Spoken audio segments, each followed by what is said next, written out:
کہ جب تنازع ہو جائے کسی مسئلے میں امام ابو حنیفہ رحمہ اللہ کے ساتھ امام شافعی رحمہ اللہ، امام مالک، احمد بن حنبل رحمۃ اللہ علیہ کے ساتھ اگر اختلاف ہو جائے، جھگڑا ہو جائے، امام صاحب فرمائیں گھر سے بھاگنے والی بچی کا نکاح ہو جاتا ہے۔ توجہ ہے کہ کراچی سے بھاگنے والی زہرہ کا نکاح لاہور میں ہو جاتا ہے، اور قانون کہے اور مولوی کہیں اور جج کہیں اور قاضی کہیں نکاح ہو جاتا ہے، نکاح پڑھایا گیا ہے، نکاح ہو گیا ہے، والدین کو وہ چلا گیا ہے جناب نکاح نامہ کہ تمہاری بچی اغوا نہیں، اس نے نکاح کیا دوڑ کے۔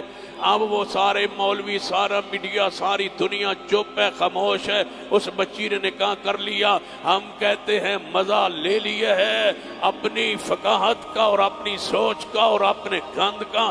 سن لیجئے، ہم تو کہتے تھے لا نکاح الا بولی، ولی کے بغیر نکاح نہیں ہوتا۔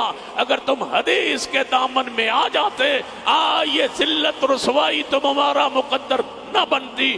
جو مولوی عدالتیں کہہ رہی ہے بغیر ولی کے نکاح نہیں ہوتا، سو ولی کے بغیر نکاح ہو جاتا ہے، اور یہ نکاح ٹھیک ہے۔ ہمارا آواز سن لو، ہمارا اعلامیہ سن لو، اس مرکز کا اعلامیہ پورے ملک کے اہل الحدیث کا اعلامیہ ہے۔ ہم کہتے ہیں یہ نکاح نہیں ہے، نہیں ہے، نہیں ہے، یہ جوڑا بدکاروں کا جوڑا ہے، بدکاروں کا جوڑا ہے، بدکاروں کا جوڑا ہے۔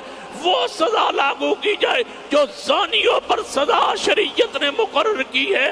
جب تک اہل حدیث کے دامن پہ نہیں آؤ گے، اس وقت تک تمہاری عزت کی حفاظت نہیں ہو سکتی۔